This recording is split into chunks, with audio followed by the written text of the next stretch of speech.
मुंशी प्रेमचंद जी की कहानी बनमानुष की दर्दनाक कहानी। आज हम तुम्हें एक बनमानुष का हाल सुनाते हैं। सामने जो तस्वीर है उससे तुम्हें मालूम होगा कि बनमानुष ना तो पूरा बंदर है ना पूरा आदमी। वह आदमी और बंदर के बीच का एक जानवर है, मगर वो बड़ा बलवान होता है और आदमियों को बड़ी आसानी से मार डालता है। वह अधिकतर अफ्रीका के जंगल में पाया जाता है। एक दिन एक शिकारी अफ्रीका के क्लब में बैठा हुआ अखबार पढ़ रहा था कि उसका एक दोस्त घबराया हुआ कमरे में आया और बोला, एक हबशी बहुत दूर यहाँ से आया है और कहता है कि पास के जंगल में एक नर बनमानुष निकला है जो सिर्फ आदमियों को मार रहा है। शिकारी ने उस हबशी को बुलाकर पूछताछ की तो मालूम हुआ कि उबांशी जाति के एक आदमी ने उस बनमानुष के जोड़े को मार डाला है। शायद इसीलिए वे आदमियों को मार रहा है। हबशी ने कहा, साहब, ऐसे डील डॉल का बनमानुष कहीं देखने में नहीं आया था।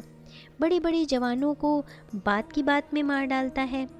ताज्जुब तो ये है कि वह चुन चुन कर उसी जाति के आदमियों को मारता है।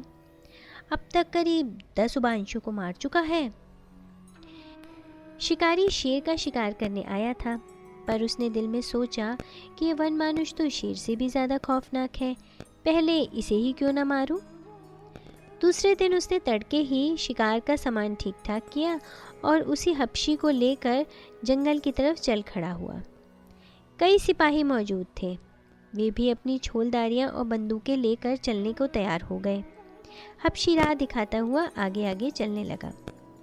दिन भर लगातार चलने के बाद वे लोग उबांशु के गांव में पहुंचे। रास्ते में बहुत से जानवर मिले, पर बनमानुष का कहीं निशान तक न मिला। अफ्रीका के सब गांव करीब करीब एक ही तरह के होते हैं। गांव के बीच में उबांशु के सरदार का झोपड़ा था, चारों ओर बांस से घिरा हुआ। एक बड़े डील डॉल का आदमी कंधे पर बंदूक रखे झोपड़े के सामने टहल रहा था। शिकारियों की खबर पाकर उबांशी सरदार उनसे मिलने आया और फौजी सलाम करके बोला, आप लोग खूब आए। अब मुझे उम्मीद है कि बनमानुष जरूर मारा जाएगा। हम लोगों का तो घर से निकलना ही मुश्किल हो गया है। शिकारी ने गुरूर के साथ कहा, हाँ, देखो क्या होता है, आए तो इसी इरादे से हैं। शिकारियों ने सरदार के झोपड़े के पास ही अपनी जोलदारियां लगा दी और पेट देवता की पूजा करने की फिक्र करने लगे कि अचानक किसी के कराहने की आवाज़ आई, जैसे उसका कोई मर गया हो। शिकारी ने पूछा, ये कौन रो रहा है? हबशी ने घबराई हुई आवाज़ में कहा, हुजूर, ये वही बनमानुष है। दिन भर अपने मुर्दा जोड़े के पास बैठा रोता है और रात होते ही इधर उधर घूमने लगता है। ना मालूम किस वक्त चुपके से गांव में घुस जाता है और किसी न किसी को मार डालता है और किसी जाति के आदमी से नहीं बोलता। लोग दिन भर थके मांदे भूखे प्यासे थे। बनमानुष का शिकार करने की किसे सूझती थी। जब लोग खा पी कर फारिग हुए तो सलाह होने लगी कि बनमानुष का शिकार कैसे किया जाए। उबांशी सरदार ने कहा, रात को आप लोग उसे नहीं पा सकते, दिन को ही उसका शिकार हो सकता है। शिकारियों को भी उसकी सलाह पसंद आई। सब अपनी अपनी छोलदारियों में घुस गए और बाहर पहरे का ये बंदोबस्त किया गया कि 2-2 घंटे के बाद पहरा बदल दिया जाए। शिकारी थका था, जल्दी ही सो गया, लेकिन थोड़ी ही देर सोया था कि उसकी नींद टूट गई और सामने एक परछाई सी खड़ी दिखाई दी। उसकी आंखें आग की तरह जल रही थीं। अफसर ने फौरन आवाज़ दी। संतरी का कोई जवाब न मिला। न मालूम ये आवाज़ संतरी के कानों तक पहुंची भी या नहीं। अफसर ने तुरंत ही बिजली की बत्ती जलाई। उसका कलेजा सन्न हो गया। सामने 6 फीट का बनमानुष खड़ा था और उसके हाथ में संतरी की बंदूक थी, जिसकी नली बिल्कुल टेढ़ी मेढ़ी हो गई थी। वह शिकारी की आंखों में आंखें जमाया हुआ था, जैसे सोच रहा हो कि इसे मारूं या छोड़ दूं। उसका डरावना चेहरा देखकर शिकारी की घिघी बंद गई, मुंह से आवाज़ तक ना निकली। अचानक बाहर किसी चीज़ के गिरने का धमाका हुआ। शायद कोई संतरी अंधेरे में ठोकर खाकर गिर पड़ा था। बनमानुष ने झट से बंदूक फेंक दी और उछलकर छोलदारी से बाहर निकल आया। अब अफसर साहब के होश ठिकाने हुए, बिछावन से उठे, बंदूक संभाली, बाहर निकले और बिजली की लालटेन लेकर बनमानुष को तलाश करने लगे। लेकिन वो वहाँ कहाँ था? मगर इससे ज़्यादा ताज्जुब की बात यह थी कि उस संतरी का भी कहीं अता पता ना था जो पहरा दे रहा था। शिकारी ने अपनी संतरी को ताकीद कर दी कि खूब होशियार रहे, मगर सोने की हिम्मत ना पड़ी। बिजली की रोशनी में बैठे बैठे गपशप करके रात काटी। दूसरे दिन तड़के सब लोग शिकार करने चले। गांव के आदमी उन्हें विदा करने के लिए गांव के बाहर तक आए। अच्छी खासी भीड़ जमा हो गई। शिकारी लोग झाड़ियों की आड़ में चलने लगे, जिससे कि वनमानुष उनकी आहट पाकर कहीं भाग ना जाए। हबशी को वो जगह मालूम ना थी जहाँ मादा वनमानुष मरी पड़ी थी। उसी के पीछे पीछे लोग चले जा रहे थे। जाते जाते रास्ते में एक जगह बड़ी बदबू आने लगी। हबशी सहम कर ठिठक गया और कान लगाकर सुनने लगा। वहीं रोने की आवाज़ सुनाई दी। शिकारी ने अपने साथियों से कहा, तुम लोग बंदूकें तैयार रखो, मैं आगे आगे चलता हूँ। मगर अभी 200 कदम भी ना गया था कि उसे वह वनमानुष नजर आया।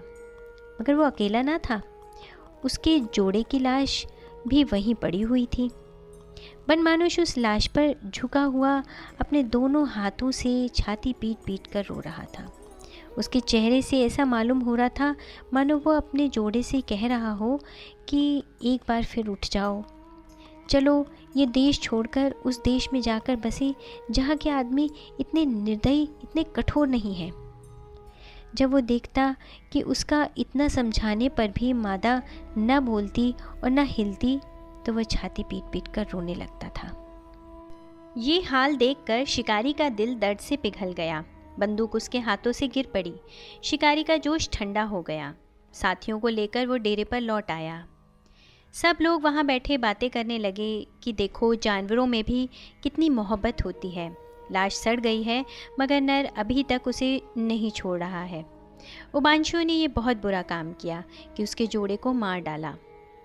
अभी यही बातें हो रही थी कि देखा कई आदमी एक लाश लिए चले आ रहे हैं। शिकारी लाश को फौरन पहचान गया। ये उस संतरी की लाश थी। मालूम हो गया था कि उसी बनमानुष ने रात को उसे मार डाला है। शिकारी क्रोध से अंधा हो गया। बोला, अब इस दुष्ट को किसी तरह ना छोड़ूंगा। ऐसे खूनी जानवरों पर दया करना पाप है। आज उसका काम तमाम करके ही दम लूँगा। ये कहकर वह फिर से उसी जगह जा पहुंचा जहां मादा मरी पड़ी थी। मगर अब की बनमानुष वहाँ ना दिखाई दिया। तब ये लोग उसके पैर का निशान देखते हुए उसकी खोज में चले। आखिर एक पहाड़ी के नीचे जहाँ एक पहाड़ी नदी बहती थी, बनमानुष आता हुआ दिखाई दिया। उसकी देह से बूंद बूंद पानी टपक रहा था। मालूम होता था अभी नहाकर निकला है। शिकारियों को देखते ही पहले तो वह गरज उठा, फिर किसी शोक में डूबे हुए आदमी की तरह छाती पीट पीट कर रोने लगा। वह लोग चुपचाप उसे देखते रहे। जब वो बिल्कुल पास आ गया तो अफसर ने उसके कंधे पर निशाना लगाकर गोली चलाई। ज़ोर से चीखा और गिर पड़ा। उसका एक कंधा जख्मी हो गया था, पर वह तुरंत ही दूसरे हाथ के सहारे अफसर की तरफ दौड़ा।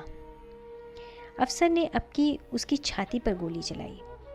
शिकारियों ने समझा उसे मार लिया, मगर वो झट से एक चट्टान फांदकर और जंगल में घुस गया। शाम होने को थी।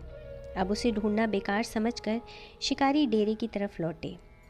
क्योंकि ये मालूम था कि वो घायल हो गया है, फिर भी लोगों ने पहरे का बंदोबस्त किया और खा पीकर सोए। रात भर सब लोग आराम से सोते रहे। अफसर साहब की नींद खुली ही थी कि एक हबशी दौड़ा हुआ आया और बोला, साहब, वो तो फिर रो रहा है। अफसर ने ध्यान से सुना।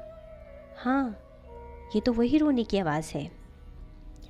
लोगों ने झटपट कपड़े पहने और बंदूकें लेकर रवाना हो गए। उस जगह पहुंचकर ये लोग झाड़ियों की आड़ से दोनों बनमानुषों की अंतिम प्रेम लीला का तमाशा देखने लगे। देखा कि वह अपने जोड़े की लाश को अपने खून से रंगी हुई छाती से दबाकर रो रहा है। उसकी आंखों में नशा सा छाया हुआ है। मालूम होता है जैसे कोई शराब के नशे में चूर हो। ये दर्दनाक नज़ारा देखकर शिकारियों की आंखों में भी आंसू आ गए।